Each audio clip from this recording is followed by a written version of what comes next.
Namo Buddhaya, Namo Dhammaya, Namo Sanghaya, Namo Namah.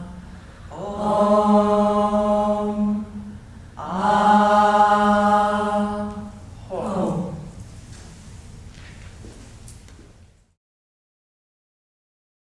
Hello, my name's Shraddha and I've been ordained since the year 2000 and involved with the Triratna Buddhist community since 1990.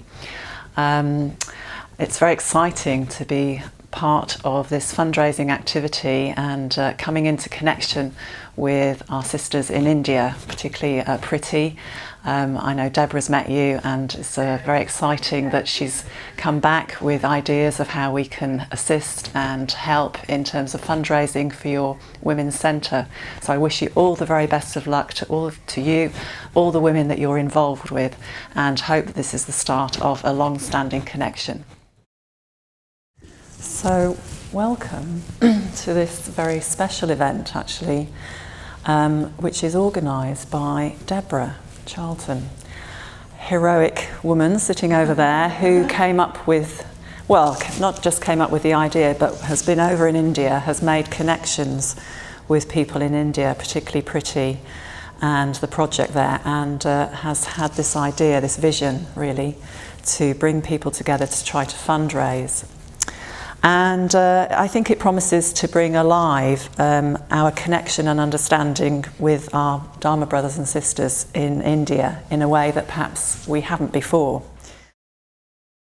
We're just going to sit for 10 minutes and arrive, and kind of within that 10 minutes sit, just maybe kind of bringing to mind why you've come today and what it means to you to be here for this occasion.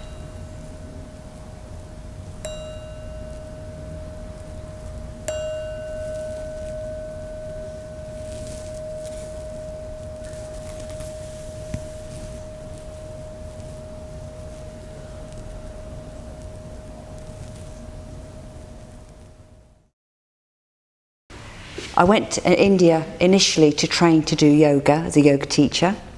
And before I went, Mokshini said, why don't you get in touch with the Buddhist community, Triratna Buddhist community in India? I said, oh, where is it? It's near Pune. I said, okay. So I was given the phone number. I did a month, and then I went to Pune, and I thought, yes, I'm going to contact them. And they said, you must come and visit us in our school and our training centre. And it was a bus journey. I said, okay. It took about 10 minutes. I got there, and the welcome was lovely. And they said, a member of staff tomorrow is going to take you to our Buddhist retreat centre. I said, okay, and his name's Karma Vadra. So what he did, he took me to the Baja Caves, which are near the Indian retreat centre, and where many Buddhists used to meditate years ago, and we were talking all about that. And he told me about his wife, Priti, that they'd got married so that he could enable her to set up a centre, because the women's rights in India are not as equal as ours. And her passion was to enable women from different caste systems, or who are in abusive relationships or just tied, to come and gain self-confidence through the Dharma. So what she did and what he did, they purchased this land, and they started building this house. So I went to visit. The house inside, as you can see, it's immaculate. It's kept beautiful. She gave me a list of things that they need, which is a concrete roof for the first floor, front and back porch floor work, one door for the hall, remaining work of the 2 toilets, whitewash, netting on the windows, and the road work. And all that comes to £905. The women in the Brighton Sangha, we can achieve that. So I thank you so much for your support. So thank you so much for coming today. Appreciate it. Thank you. yeah, we're going to go sort of a bit deeper now into kind of why we're here really together, connecting on a deeper level really with our brothers and sisters in the Sangha in India, who form a vast part of our Sangha that we belong to, the Triratna Buddhist community and Buddhist order. I'm going to start and end with a little passage from a quote by Dado Rinpoche. So this is a quote as well, and this is kind of connecting us a little bit here together and with our Indian brothers and sisters. So of course Dado Rinpoche was somebody who worked tirelessly for the sake of all beings and was very involved in his own projects in India. So he says, people feel that life is short. Because of this, instead of working for others, they just try to acquire wealth for themselves. If we live in this way, we become isolated. Our lives become like bubbles on the surface of water. But people can be inspired by action. If they see something is happening, they start to give. If you work hard in the right way, it will spread like light.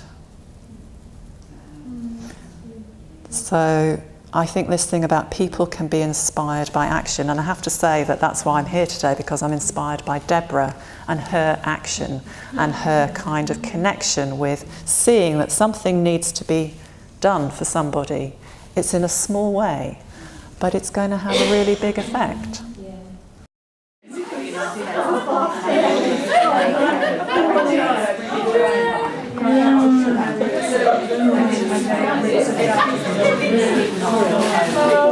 I'm only upstairs, so I'll get on. Filming the cake. Oh yeah, in a very expert way. Famous cake. This is a famous cake. Is this the Indian cake? This is Pretty's cake recipe. Wow. Yeah. You have to try that. Look at that. Wow, this is like...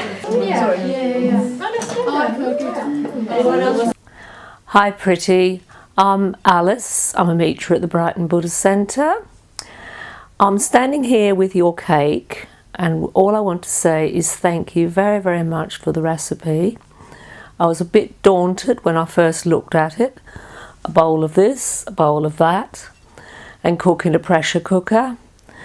As you can see, it went in the oven, it's turned out beautifully, and everybody says it's an absolutely wonderful recipe, so thank you, and we will enjoy eating it many times. I made this cake today, it's the second one I've made, and this is to raise funds for your centre, so all I want to say is actually good luck, and I hope you get all the funds you need to complete your women's house.